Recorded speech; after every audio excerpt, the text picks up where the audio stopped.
Hello friends, welcome to Indian study पर आपका स्वागत है। दोस्तों, आज की इस वीडियो में मैं आप लोगों के लिए यूपी रेडियो ऑपरेटर और यूपी पुलिस कांस्टेबल के लिए हिंदी का बेहतरीन टेस्ट लेकर के आया हूं, जो कि आपके आने वाले एग्जाम के लिए बेहद इंपॉर्टेंट है। वीडियो अगर आपको अच्छी लगे तो प्लीज़ दोस्तों वीडियो को लाइक और शेयर जरूर कर दीजिएगा। पहला क्वेश्चन कि हिंदी भाषा की कितनी विख्यात बोलियां हैं। तो हिंदी भाषा की कितनी विख्यात बोलियां हैं, तो सही आंसर अब आपका क्या हो जाएगा सर? 8। तीसरा ऑप्शन बिल्कुल करेक्ट है। और दोस्तों, मैं आपको हर वीडियो में कहता हूं कि अगर आपको वीडियो अच्छी लगे तो मात्र 100 लाइक का टारगेट रखता हूं, ताकि आप लोग वीडियो को लाइक करोगे तो मुझे मोटिवेशन मिलेगा। तो इसलिए आपसे हो सके तो प्लीज़ दोस्तों ज़्यादा से ज़्यादा वीडियो को लाइक करो। हिंदी भाषा का प्रथम प्रमाणिक ग्रंथ कौन सा है?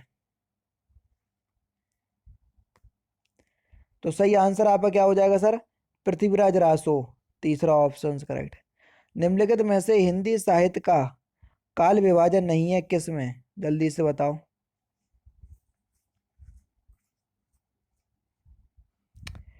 हिंदी साहित्य का काल विभाजन देखो, हिंदी साहित्य आदिकाल में है, पूर्व मध्य यानी कि भक्ति काल में है, उत्तर मध्य काल में है, ठीक है, आधुनिक काल में है, लेकिन संयुक्त काल में नहीं है। चौथा ऑप्शन करेक्ट। क्रियापरक व्याकरणिक कोटि चिन्हित कीजिए। व्याकरण की वह कोटि जिसमें क्रिया निहित होती है उसको ही हम क्रियापरक व्याकरणिक कोटि कहते हैं। और व्याकरण की वह कोटि कौन सी है जिसमें क्रिया निहित होती है?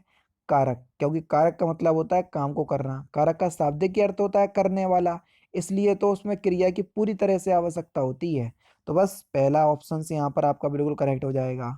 निम्नलिखित में से कौन सा वाक्य कर्मवाच्य दर्शाता है?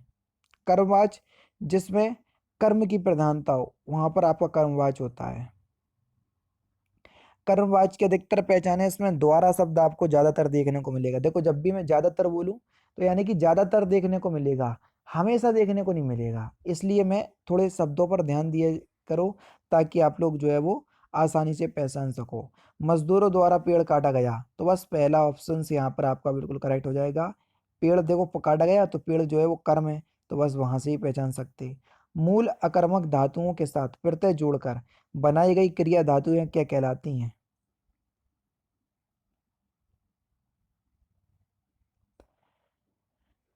देखो, क्रिया के मूल रूप को तो धातु कहते हैं, और धातुएं अकर्मक एवं सकर्मक दो प्रकार की होती हैं। मूल अकर्मक धातुओं में प्रत्यय जोड़कर सकर्मक एवं प्रेरणार्थक धातुएं जो है बनाई जाती हैं, यानी कि साधित सकर्मक धातु। तीसरा ऑप्शन से यहाँ पर आपका बिल्कुल क्या हो जाएगा सर? करेक्ट हो जाएगा। सारंग ले सारंग चल कई सारंग की ओट, सारंग छीनो पाई के सारंग गई कई चोट में आपको बताना है कौन सा अलंकार है। देखो, जब एक शब्द की आवृत्ति एक से अधिक बार आए लेकिन अर्थ उनके अलग अलग निकले तो कौन सा अलंकार होता है? यमक अलंकार। जुगुप्सा का स्थायी भाव किस रस से संबंधित है? या जुगुप्सा का स्थायी भाव किस रस से संबंधित है, यही आपसे पूछा है। या जुगुप्सा किस रस का स्थायी भाव है? सीधा सा क्वेश्चन है।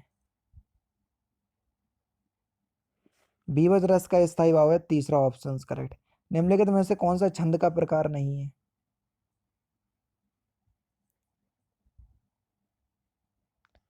तो दृष्टांत एक अलंकार होता है, ना कि छंद, है ना। दीर्घ संधि, गुण संधि, वृद्धि संधि, यण संधि व अयादि संधि ये संधि के किस मूल भेद के अंतर्गत आते हैं या सन्निहित हैं? स्वर संधि। देखो, स्वर संधि 5 प्रकार की होती है: दीर्घ संधि, गुण संधि, वृद्धि संधि, यण संधि और अयादि संधि। तो वही 5 प्रकार पूछे थे आपसे।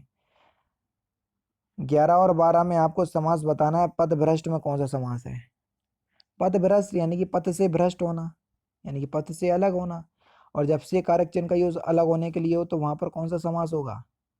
तत्पुरुष समास, क्योंकि कारक चिन्हों का बोध हो रहा और उसमें भी अपादान तत्पुरुष में जाएगा। अष्टाध्यायी में आपको बताना है कौन सा समास है। अष्टाध्यायी। अष्टाध्यायी यानी कि 8 अध्यायों का समूह, उसी को तो बोलेंगे। और जब पहला पद संख्यावाची हो तो वहां पर कौन सा समास होगा? दिग्गज समास। सुमित्रा नंदन पंत को किस कृति पर ज्ञानपीठ पुरस्कार मिला? क्वेश्चन नंबर 13, जल्दी से बताओ, आराम से बता सकते हो। तो किस कृति पर मिला? चिदम्बरा पर। चौथा ऑप्शन करेक्ट। कब मिला? ये 1961 में मिला, है ना। नेक्स्ट क्वेश्चन, ब्रज भाषा का विकास किस अपभ्रंश से हुआ? बढ़िया क्वेश्चंस, जल्दी से बताओ। तो ब्रज भाषा का विकास जो है वो किस अपभ्रंश से हुआ? तो आपका जो सही आंसर हो जाएगा वह हो जाएगा आपका सौरसेनी अपभ्रंश, है ना। पहला ही ऑप्शन करेक्ट। देखो आधुनिक भारतीय भाषाओं जैसे पश्चिमी हिंदी हो गई, राजस्थानी, गुजराती उपभाषा की बोली जैसे इन सभी उपभाषाओं की बोली है ब्रज भाषा, बुंदेली, कन्नौजी, खड़ी बोली, जयपुरी, मेवाती, मालवी, इन सभी का जो विकास हुआ है सौरसेनी अपभ्रंश से हुआ। और जो पूर्वी हिंदी की जो बोली होती हैं जैसे अवधी हो गई, बघेली हो गई, छत्तीसगढ़ी हो गई, इन सभी का जो विकास हुआ है ये अर्धमागधी अपभ्रंश से हुआ। ठीक है, तो जो इम्पोर्टेंट है वो मैंने आपको बता दी। नेक्स्ट क्वेश्चंस, भारतीयता के प्रति हीन भावना का कारण क्या है?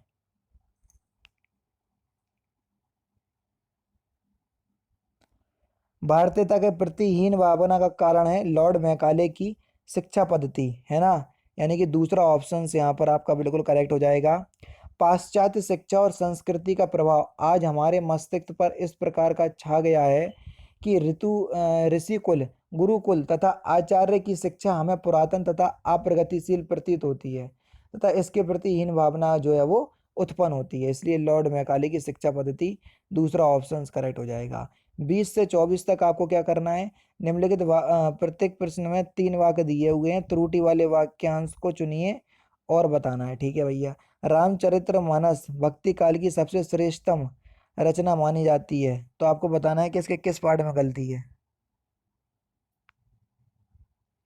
देखो रामचरितमानस भक्ति काल की सबसे श्रेष्ठतम, अब देखो सबसे श्रेष्ठतम में जो सबसे शब्द दिया हुआ है, इसका अर्थ जो श्रेष्ठतम शब्द दिया हुआ है उसका मतलब ये है कि सबसे श्रेष्ठ, तो सबसे शब्द नहीं आएगा, दूसरे पार्ट में गलती है।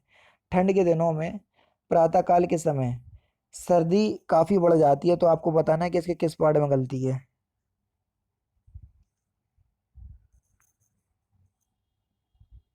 ठंड के दिनों में प्रातःकाल में प्रातःकाल सर्दी काफी बढ़ जाती है। देखो प्रातःकाल में समय खुद जो है आता है, तो इसलिए समय शब्द यहाँ पर नहीं आएगा, दूसरे पार्ट में गलती है।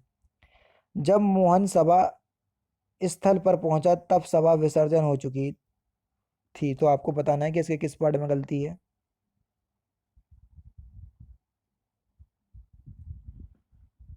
तो आपका जो सही आंसर हो जाएगा वह हो जाएगा विसर्जन की जगह विसर्जित आएगा, विसर्जित हो चुकी थी, है ना। तीसरा ऑप्शन से यहाँ पर आपका बिल्कुल करेक्ट, तीसरे पार्ट में गलती है। ठीक है, नेक्स्ट क्वेश्चन की तरफ बढ़ रहे हैं। मैं जिस बस से जा रहा था वह बहुत भरी हुई थी, तो इसके किस पार्ट में गलती है?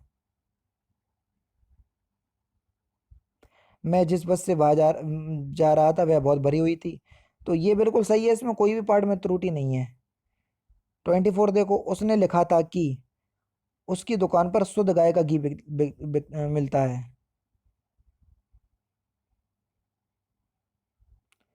तो देखो आराम से बता सकोगे आप, क्या बता दो, क्या बता सकोगे?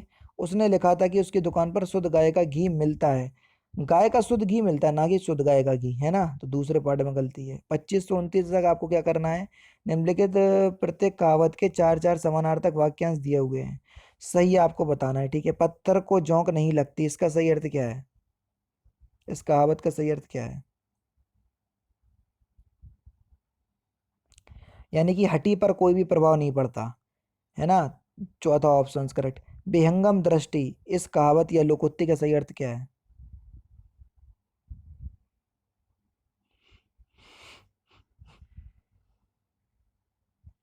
सही आंसर हो जाएगा सरसरी नजर, चौथा ऑप्शन करेक्ट। काटो तो खून नहीं, इस लोकोक्ति का सही अर्थ क्या है?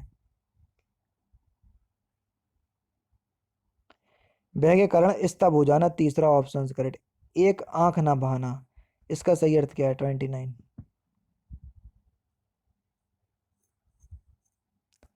बिल्कुल अच्छा ना लगना, चौथा ऑप्शन करेक्ट। उंगली उठाना, इसका सही अर्थ क्या है?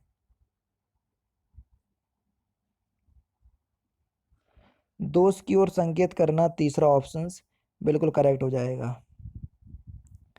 हिंदी आकृति की दृष्टि से निम्नलिखित में से किस प्रकार की भाषा है? Question number 35। तो हिंदी आकृति की दृष्टि से श्लिष्ट योगात्मक या वियोगात्मक जो है वो भाषा है तीसरा ऑप्शन करेक्ट। भाषा विज्ञान की दृष्टि से बड़ा ऊ किस प्रकार का स्वर है? भाषा विज्ञान की दृष्टि से तो देखो ये पच स्वर भी है और समृत स्वर भी है। ठीक है, चौथा ऑप्शन यहाँ पर आपका बिल्कुल क्या हो जाएगा सर, करेक्ट हो जाएगा। ठीक, मुखाकृति के आधार पर स्वर चार प्रकार के होते हैं, विवृत, समृत, विवृत, अर्धसमृत और अविवृत। तो उसमें समृत हो गया। और जीवा के आधार पर तीन प्रकार के होते हैं, अग्रस्वर, मध्यस्वर, पचस्वर। तो उसमें पचस्वर में आएगा। छत्तीसगढ़ी किस भाषा की बोली है? अभी हाल ही बताया मैंने।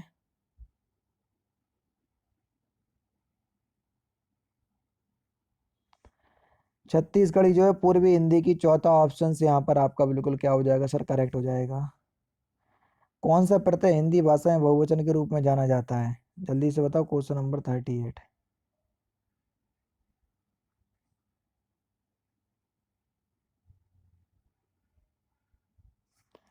आओ, पहला ही ऑप्शन करेक्ट। उत्कर्ष एक कुसार्ग विद्यार्थी है, तो कुसार्ग शब्द जो है वो कौन सा विशेषण है?